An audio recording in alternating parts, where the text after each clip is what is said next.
네, 안녕하세요. 저는 이제 아, 인도네시아로 곧 들어갈 최찬희 목사입니다. 한국에서의 사역을 정리하고 새로운 사역을 시작하기 전에 이 귀한 교회에서 하나님 말씀 전할 수 있다는 것이 얼마나 감사한 일인지 모릅니다. 제가 보니까는 수표교회도 이렇게 저녁 예배 때 이렇게 많이 못 나오거든요. 제가 깜짝 놀랐습니다. 우리 이렇게 귀한 자리에서 설교하게 해주신 하나님께 감사드리고 우리 신갈감리교회 모든 성도님들께 감사하고 특별히 제가 평소에 좋아하는 우리 선배 황인태 목사님과 또 사모님께 감사를 드립니다. 저는 2017년 11월부터 올해 3월 말까지 만 8년 반을 수표교 교회에서 부목사로 사역했습니다. 수표교회 담임 목사님은 김진홍 목사님이신데요. 제가 이분께 많은 영향을 받았습니다. 돌아보면은 이 김 목사님 덕분에 아니면 김 목사님 때문에 이제 인도네시아에 들어가게 된 것 같습니다. 김진홍 목사님은 이집트 선교사로 15년 동안 사역을 하셨었습니다. 젊을 때 선교사로 헌신하여서 선교지에서 평생 사역할 줄 알았는데 어느 날 하나님께서 한국교회로 부르셨다고 합니다. 그때 이렇게 기도하셨다고 해요. 하나님, 이집트에서 선교 사역 재미있게 하고 있는데 전혀 생각해보지 않았던 한국교회 목회로 이끄시다니요. 왜 부르시는 겁니까? 저는 가서 무엇을 할 수 있습니까? 이렇게 기도할 때 하나님이 이런 마음을 주셨다고 합니다.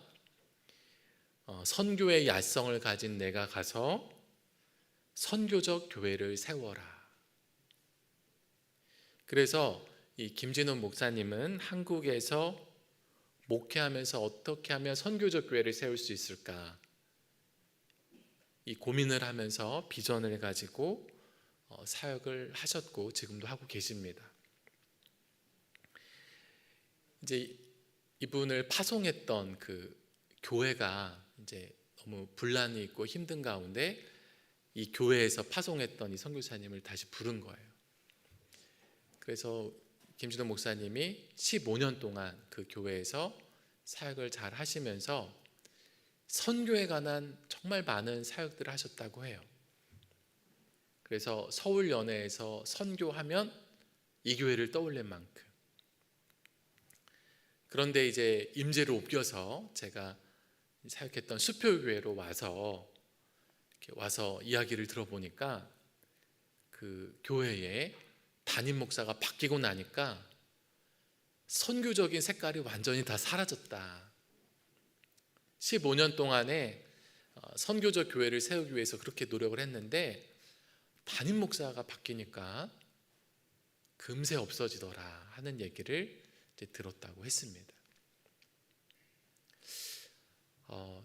하나님께서 선교적 교회를 세우라고 해서 왔는데 선교적 교회 세워야 되는데 이거 어떻게 해야 되나 고민을 하시다가 수표교회도 한 10년 정도 사역하고 나면 은퇴를 해야 되는데 어떻게 할 수 있을까 고민하다가 교회의 DNA에 선교적 교회를 새겨야겠다 이런 마음을 가지신 거예요. 기도하면서 하나님께 주셨던 지혜가 뭐냐면 선교적 교회를 위한 제자 양육을 하는 거예요. 성도들 한 사람 한 사람을 선교적인 성도로 세우고 나면 담임 목사가 바뀌어도 이것은 유지가 되겠구나. 근데 이제 시중에 나와 있는 제자 양육 교재에는 이런 선교적인 교회를 세우기 위한 부분이 없었기 때문에 이제 직접 쓰시기 시작한 거예요. 근데 제가 교육부를 담당했었기 때문에 영광스럽게도 제가 그 집필하는 과정에 조금 도움을 드리면서 참여할 수 있었습니다.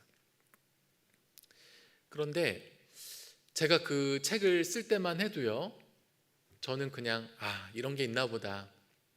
이 선교적 교회의 비전은 목사님의 비전이지 나의 비전은 아니었어요.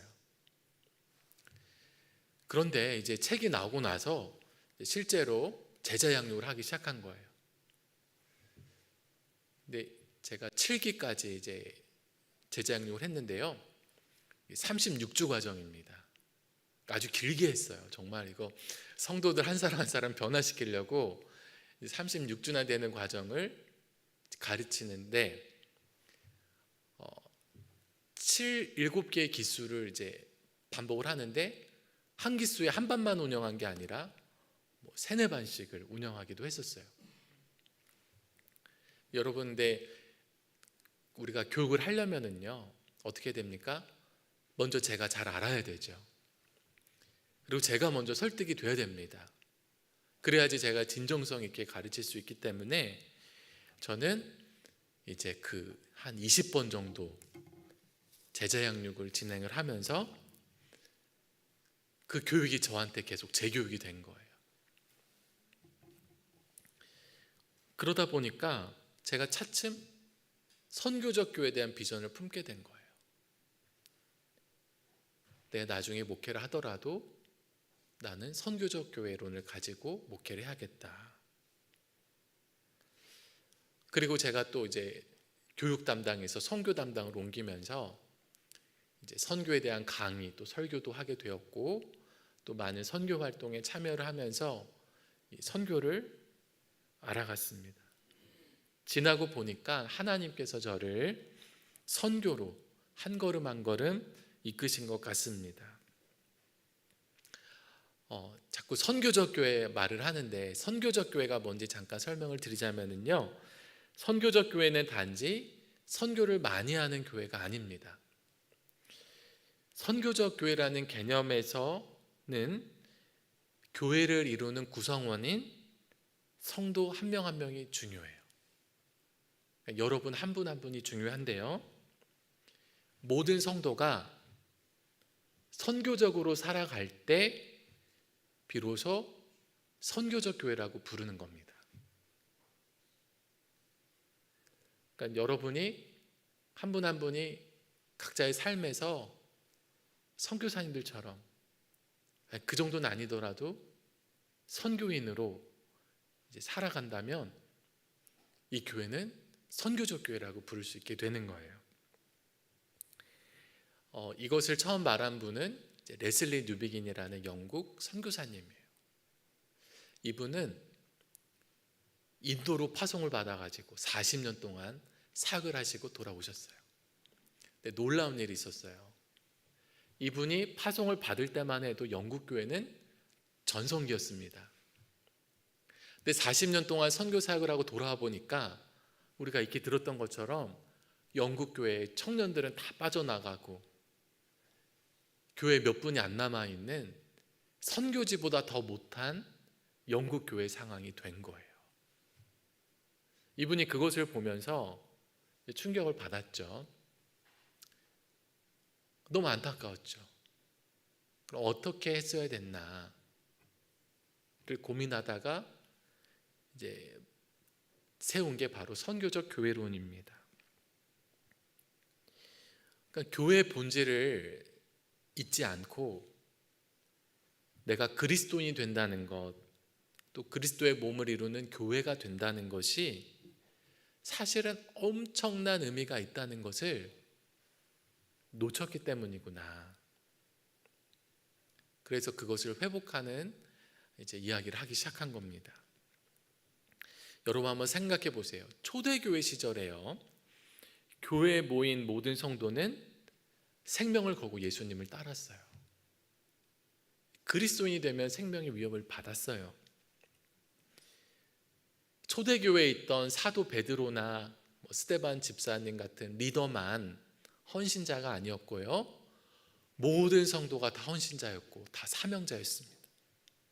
예수님께서 부활 승천하시면서 성령을 기다리라고 했을 때 그 말씀은 모든 제자, 모든 성도에게 하신 말씀이었고, 또 땅끝까지 이르러 내 증인이 되라는 그 말씀도 모든 성도에게 주신 말씀이었어요.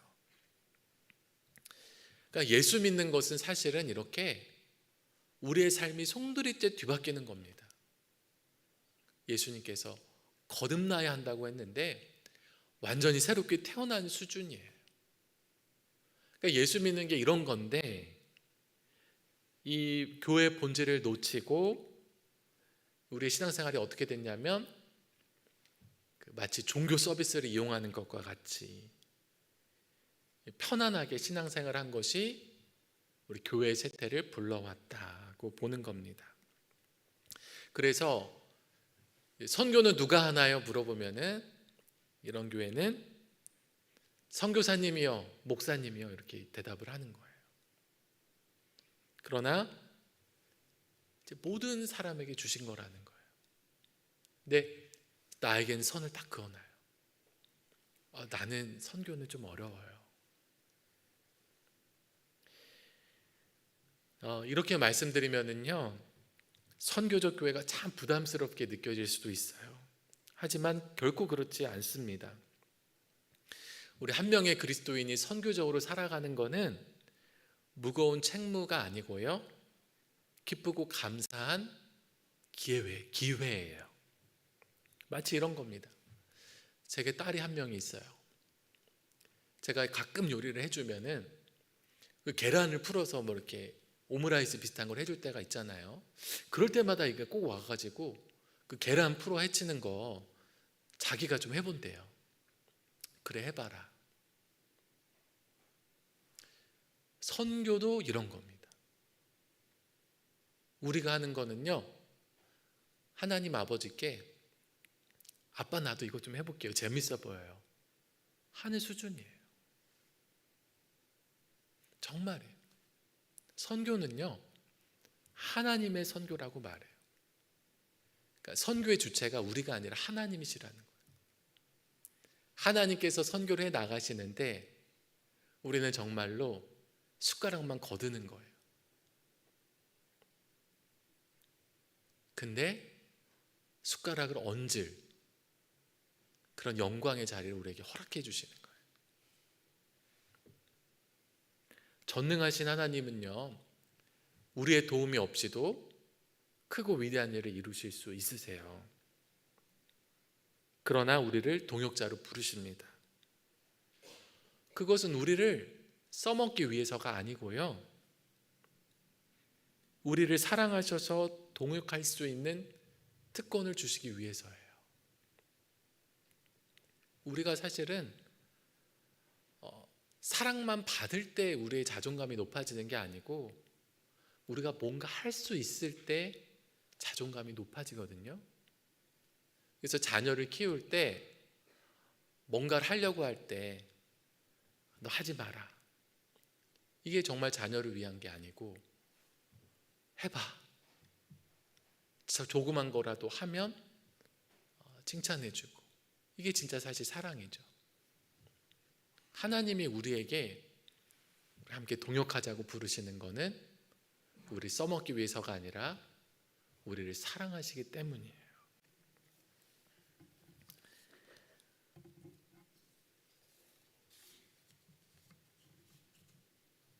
하나님, 제가 하나님을 위해서 살고 싶어요.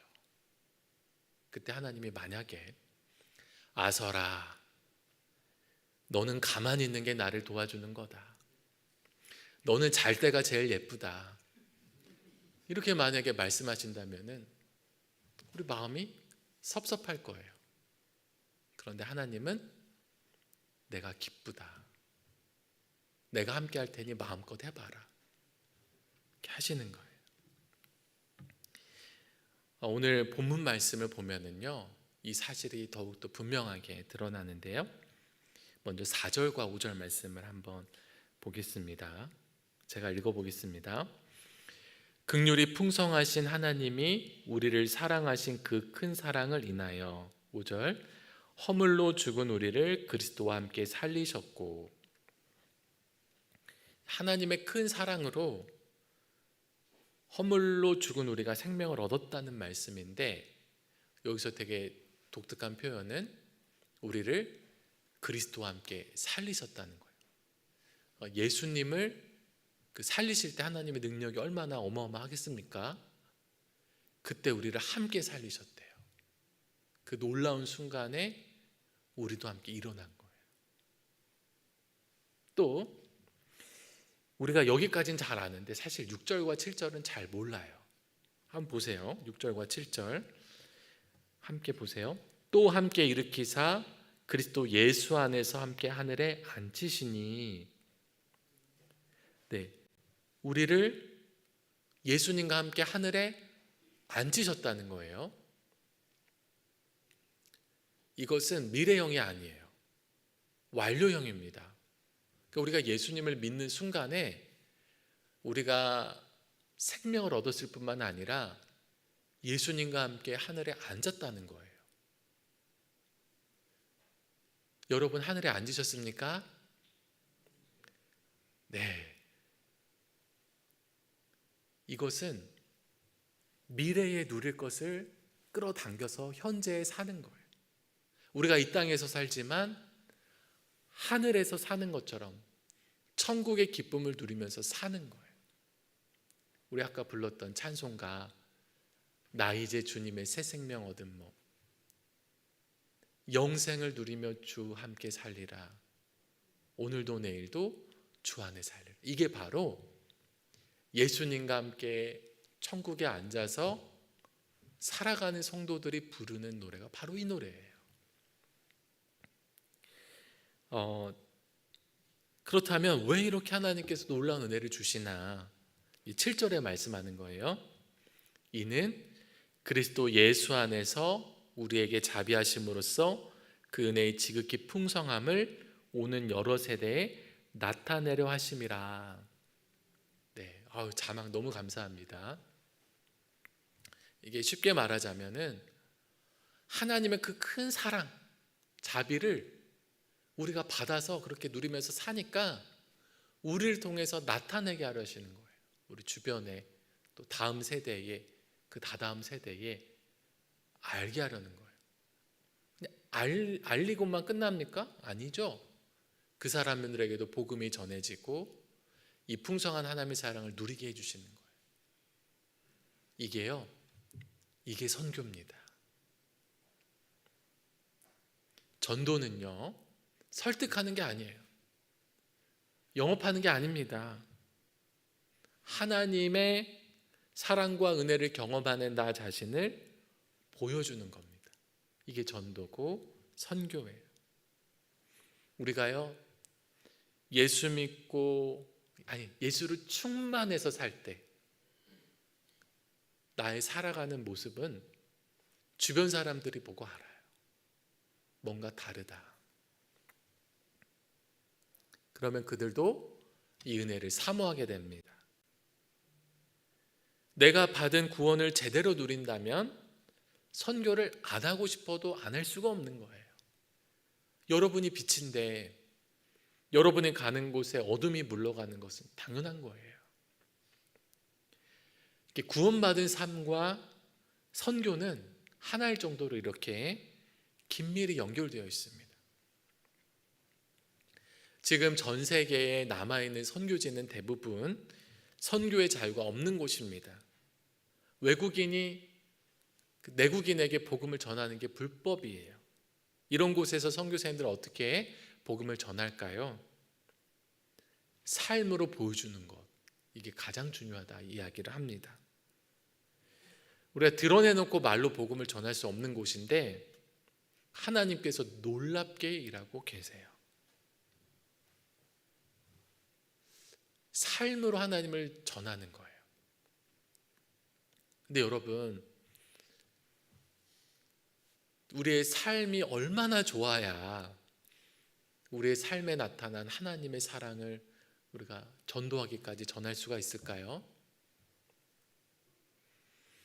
얼마나 잘 살아야 될까? 얼마나 선하게 살아야 할까? 그런데 그것은 내 힘으로 하는 건 아니에요. 저는 고등학교 시절에 정말 열심히 착해 보려고 노력을 했어요. 전도하기 위해서. 근데 척하는 것은 오래 못 하겠더라고요.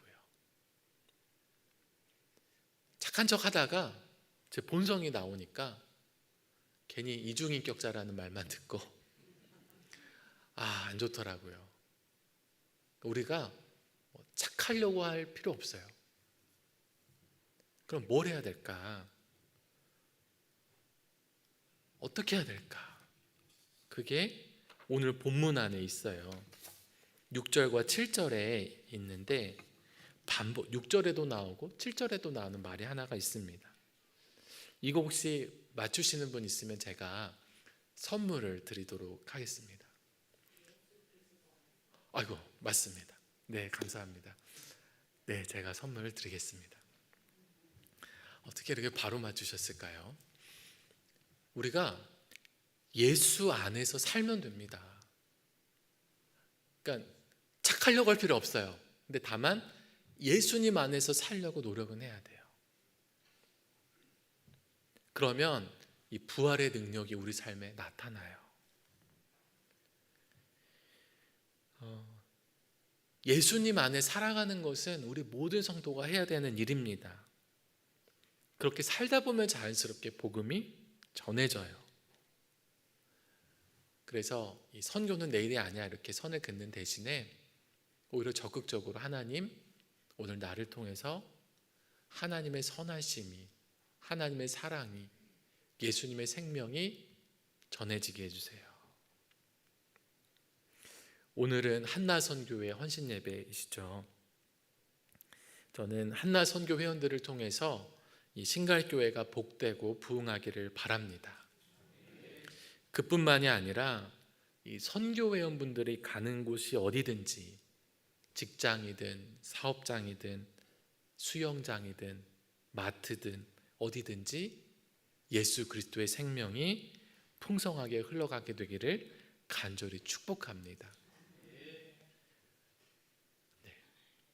그래서 우리가 교회로 모이는 것도 중요한데 정말 우리 삶은 우리 주변에는 그리스도인들이 많거든요. 그러니까 우리 삶에는 나하고 비슷한 사람들이 많이 모이게 되어 있어요.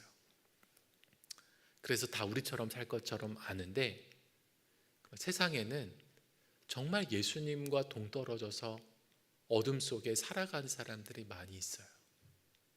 근데 우리가 그들에게 다가가기만 한다면 자연스럽게 여러분을 통해서 예수님의 빛과 생명이 흘러갑니다. 그래서 이 선교라는 말은 이제 파송하는 거거든요. 주님이 보내실 때 가는 거예요. 그러니까는 세상 곳곳에 주님의 사랑이 없는 곳에 가는 게 선교입니다. 그게 바로 선교적 교회가 꿈꾸는 비전입니다.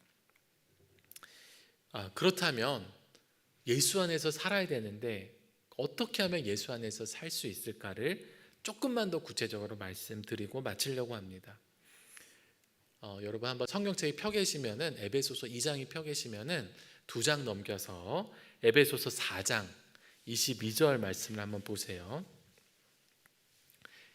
에베소서 4장 22절에서 24절을 제가 한번 읽어보겠습니다. 저 한 절 여러분 한 절 우리 마지막 절 한번 다 같이 읽어볼까요? 너희는 유혹의 욕심을 따라 썩어져가는 구습을 따르는 옛사람을 벗어버리고 하나님을 따라 의와 진리의 거룩함으로 지으심을 받은 새 사람을 입으라. 아멘. 이 말씀 아주 간단하게 말하면 옛사람을 벗고 새 사람을 입으라는 말씀이에요. 근데 이 말씀을 아주 거꾸로 뒤집어서 우리가 추정해 보면은요 이런 말입니다. 예수 믿고 거듭난 성도이지만 우리에겐 여전히 두 가지 길의 가능성이 있다. 첫 번째는 새 사람으로 사는 거고 두 번째는 옛 사람으로 사는 거다. 거꾸로 뒤집어 보면 이런 말입니다. 그래서 옛사람을 벗어버리고 옛사람의 길로 가지 말고 새 사람의 삶을 살아라 하는 말씀이에요. 우리가 벗고 죽여야 할 옛사람은 헬라어로 에피투미아입니다. 이것은 사람을 속박하는 과욕이에요. 이게 우상이에요. 인간은요 늘 땅의 것에 마음을 둡니다.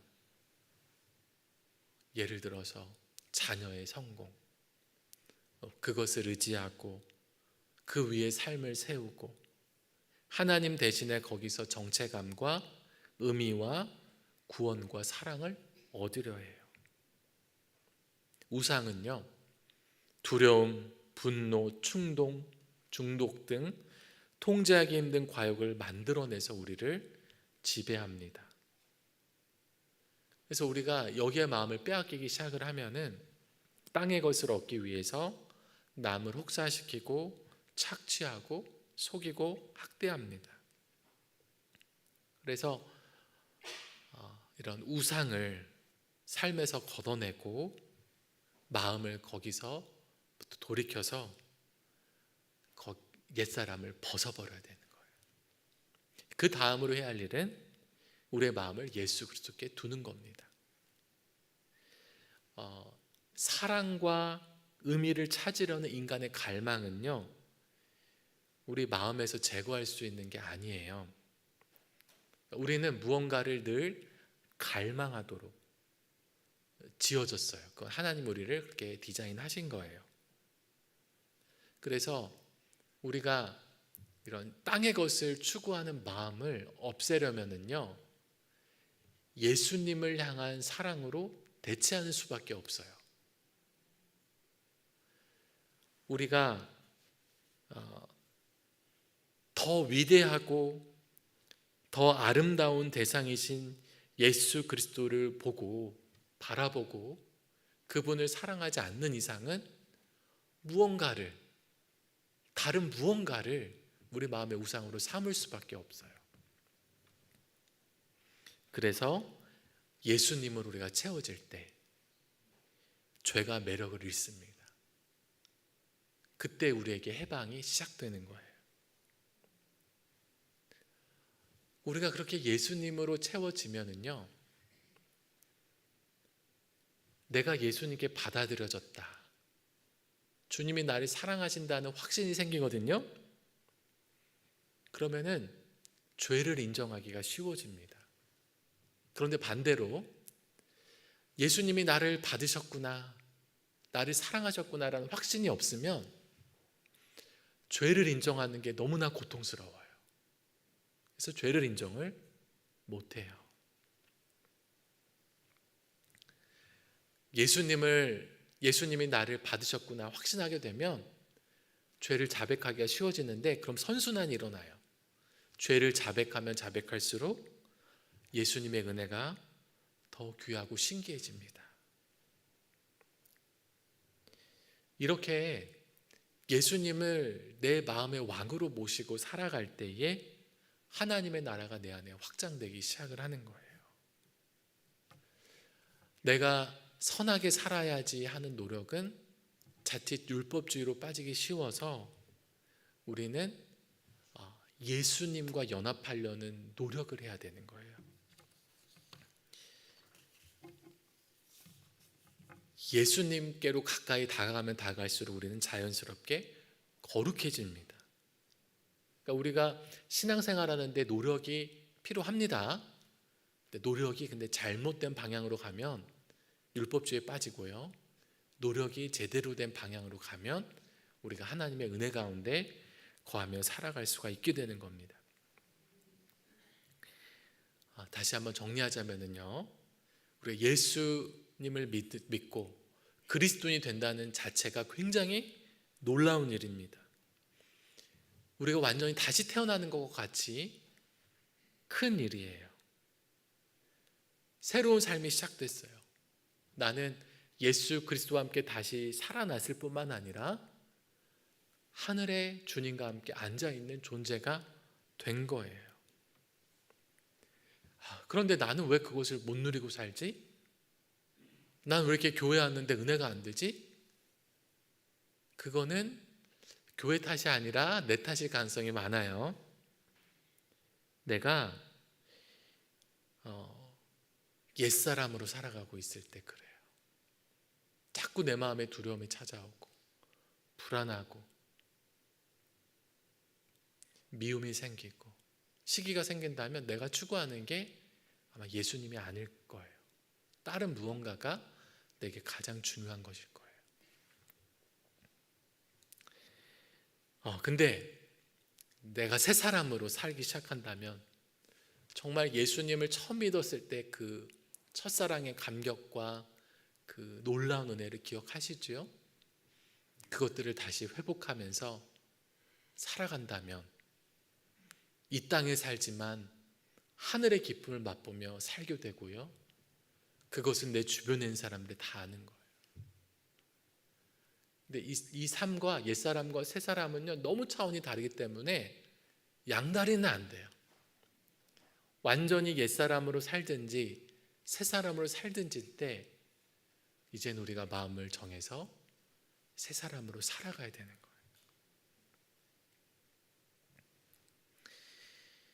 거예요. 저는 인도네시아 선교사로 이제 나가겠다. 인도네시아는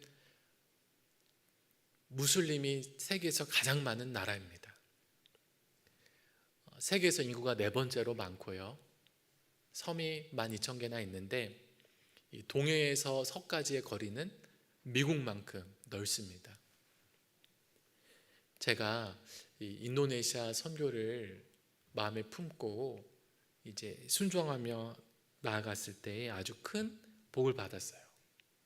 선교를 시작하기도 전에 복을 받았어요. 어떤 복인지 좀 말씀을 드릴게요.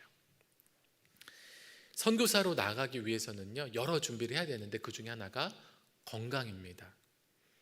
선교지는 아무래도 기후나 환경이 우리나라랑 달라서 건강이 악화되는 경우가 많이 있어요. 그래서 특정한 수준의 건강검진을 받아야 됩니다. 저는 젊어서 건강할 거라고 생각을 했어요. 자만했죠. 그런데 이 선교사 건강검진을 하다가 복부 초음파를 하면서 신장에 혹을 발견을 했습니다. 이제 검사를 해봐라 해서 해봤더니 안 좋아 보인다. 우선은 수술을 하고 보자. 진단을 받았어요. 그래서 이제 수술을 했습니다. 신장의 일부를 절개를 해서 수술을 했는데 그 다음에 조직 검사를 해보니까 암이라는 진단을 받은 거예요. 그러니까 제가 신장암 초기였습니다. 암이니까 좋은 것은 아니죠. 그러나 이제 선교사로 나가려 하지 않았더라면 저는 아마 복부 초음파 검사를 언제 했을지 모르겠어요. 그러면 이게 병이 얼마나 키워졌을지 모르는 겁니다. 암을 초기에 발견해서 수술로 제거하게 된 게 얼마나 큰 은혜인지 모르겠어요. 수술로 모든 치료가 끝났어요. 항암도 없고 방사선도 없고 먹는 약도 없고 그냥 아무것도 없어요. 그냥 이제 추적 검사하고 건강 관리만 잘하면 되는 겁니다. 그 암을 본인이 겪었거나 가족이 겪었던 분들은 제가 이 얘기를 하면 어떤 분은 저에게 축하해 주더라고요. 축하합니다. 근데 암을 겪어보지 않으신 분들은 저를 걱정해 줘요. 목사님 암이어서 어떡해요. 근데 물론 좋은 건 아니지만 정말 감사한 천만다행인 그런 상황인 겁니다.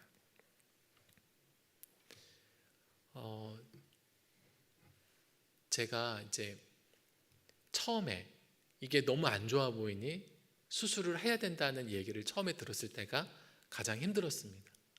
다 끝나고 나면은 그래도 마음이 괜찮아요. 그런데 이게 초기인지 전이가 됐는지 아무것도 모를 때는요, 정말 내가 죽을 수도 있겠구나 하는 생각이 들거든요. 그때는 정말 힘듭니다. 제가 처음에 소식을 들었을 때 속으로 이런 생각을 했어요. 다리에 힘이 빠져서 내가 주저앉으면 어떡하지? 집에 못 가면 어떡하지? 근데 다행히 집에는 오겠더라고요. 제가 교회로 돌아와서 이런 본당에 혼자 주중에 아무도 없을 때 기도를 하는데요, 제 감정이 통제가 안 되더라고요. 근데 기도를 했어요. 근데 어떤 일이 일어났냐면 제가 일상의 일을 할 수 있게 되었어요. 제가 해야 되는 교회 일을 하게 되더라고요. 제가 제일 어려운 일은 설교 준비하는 건데, 설교 준비하고 설교를 하는 건데 그것도 잘 되더라고요. 그러니까 하나님, 이 슬픔, 이 두려움, 이 불안함, 내 뜻대로는 안 되지만 일상의 일을 하게 하시는 은혜를 주시더라고요. 그러니까 감사했어요. 하나님, 이거 하게 해주셔서 감사합니다. 이것도 하게 해주셔서 감사합니다 하다가 그 다음으로 발견한 건 뭐냐면 제가 잠을 잘 자고 있더라고요. 근데 다 그렇게 잠을 다 잘 자는 게 아니더라고요. 이런 상황에 있는 사람들은. 하나님 놀랍습니다. 잠을 잘 자서 감사합니다. 여러분, 예수님의 부활은요, 삶의 모든 상황이 순조로워질 것을 약속하지는 않습니다. 그러나 무슨 일이 닥치든 우리가 능히 감당할 만한 사람이 될 수 있다는 희망을 줘요. 제가 돌아보면은 저는 정말로 작은 어려움 앞에서 되게 힘들어했던 것 같아요. 근데 훨씬 더 큰 어려움을 겪는 분들도 많이 계실 겁니다. 그런데 우리가 의지할 것, 우리가 바라볼 것은, 우리에게 희망은 예수님의 부활이 주는 희망밖에 없는 거예요. 제가 죽음 앞에 서 보니까 제가 아직 죽을 준비가 안 돼 있더라고요. 그래서 저도 고민을 많이 했는데, 그럼 나는 어떻게 해야 이 죽음 앞에 준비가 될 수 있을까? 그것은 부활의 능력으로 살아가는 거예요. 이 부활의 능력은요, 그 미래에 우리가 부활할 것도 중요하지만 그 부활을 현재에 누리고 사는 것이 가능합니다. 그리고 그렇게 살아야만 우리가 죽음 앞에서도 두려워하지 않고 믿음으로 살아갈 수가 있는 겁니다. 이제 부활주일을 지나고 부활절 2주가 되었는데 그저 내가 교회 다닌 수준이 아니라 예수 그리스도와 함께 다시 살리심을 받았고 주님과 함께 하늘에 앉아있는 존재처럼 그렇게 영생을 누리고 살아가는, 부활의 권능을 누리고 살아가는 우리 모두가 되기를 간절히 축복하며 기도합니다.